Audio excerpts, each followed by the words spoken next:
Europe 1, le club de l'été. Eva Rock. Lise Pressac, elle adore ça. Elle ramène plein d'infos tous les jours. Par exemple, ce matin, alors je ne sais pas pourquoi, Mickaël, elle n'est pas très bien lunée ce matin.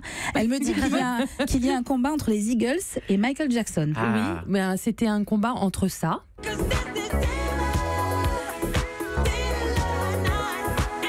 Et ça. Et en fait, c'était un combat pour savoir quel était l'album le plus vendu de tous les temps, donc entre Thriller de Michael Jackson et le Greatest Hits 1971-75 des Eagles. Et bien, grâce au streaming, le groupe de rock californien repasse devant le King of Pop. Le King of Pop. Thriller avait pris. Je fais du Michael Hirsch sans le savoir. Thriller avait pris la première place en 2009. Est-ce que vous suivez? Donc en fait, ils étaient devant. Michael était revenu. Donc ça peut encore changer. Ça peut encore changer. Le Greatest Hits des Eagles, c'est 38 fois platine, soit un nombre certifié de 38 millions d'exemplaires en disque ou en équivalent streaming, c'est des calculs assez compliqués, alors que Thriller n'est que 33 fois platine.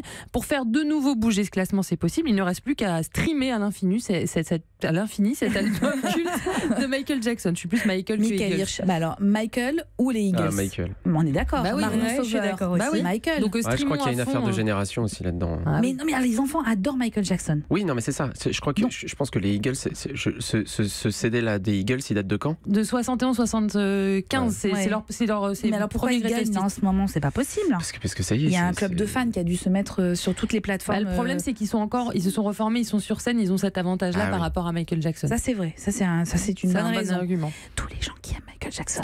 Cliquez. Streamer. Légalement, évidemment. On part maintenant à Charleville-Mézières pour un festival de musique écolo. Oui, pour la 14e édition du Cabaret Vert qui commence demain. C'est un festival éco-responsable, qui plus est avec une programmation de qualité, avec entre autres demain DJ Snake, Travis Scott, Protoji and the Ignition. Il y aura vendredi NTM et Damso, samedi Phoenix et Chaka Ponk.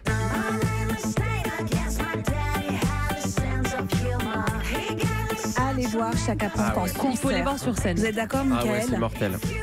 Ça fait partie des concerts les plus incroyables que j'ai vus de ma vie. C'est une expérience. Ah ouais. Il y a beaucoup d'effets visuels. C'est vraiment... moi, j'ai adoré. Ouais, voilà. C'est sublime.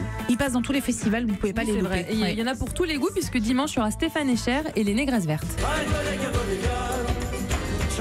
Vous connaissez pas ça, Michael Hirsch? Si. Un tout petit mais peu. Mais mal. Oui, voilà. Ouais. Alors que moi, je connais très bien. Vous voyez le gouffre de génération qui est entre nous? Mais pas un gouffre, Dans vos assiettes de festivaliers, que des produits issus des filières locales récoltés à moins de 200 km du site, que de la bière au plat, du circuit court, du recyclage, des produits équitables. C'est vraiment le credo du Cabaret Vert.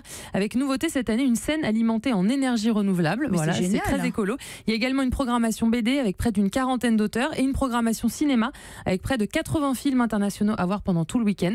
Le festival Le Cabaret Vert, c'est à partir de demain jeudi et jusqu'à dimanche à Charleville-Mézières. Vous imaginez des énergies renouvelables pour allumer votre scène, par exemple? Ouais, c'est pas mal. Cool. Avec des spectateurs qui seraient sur des vélos. S'il n'y a pas de soleil, ça devient un concert acoustique. Mais non, les spectateurs pourraient être sur des vélos pour on fait pédaler les spectateurs. Oui. Mais oui. Mais c'est super ça. Qu'est-ce que vous en pensez? On va y réfléchir. Toutes les idées les plus crétines, vous venez me voir, il n'y a pas de souci. Je vous le dis tout de suite, je suis en pleine forme. Élise, enfin, on reste dans la région Grand Est, direction Nancy pour le Festival international du film. Oui, un festival initié par des étudiants en cinéma, c'est en 1994 et le festival a bien grandi depuis. 156 films sélectionnés, 55 pays représentés, 100 séances et 10 000 spectateurs attendus. Il y a des courts-métrages, des documentaires, il y a aussi des longs-métrages de fiction et une programmation spéciale jeune public avec cette année une sélection de courts-métrages germanophones et d'Amérique latine et un focus sur les Balkans autour de la question des frontières, donc très, très actualité. Le Festival international du film de Nancy, c'est à partir de vendredi et jusqu'au 2 septembre. Europe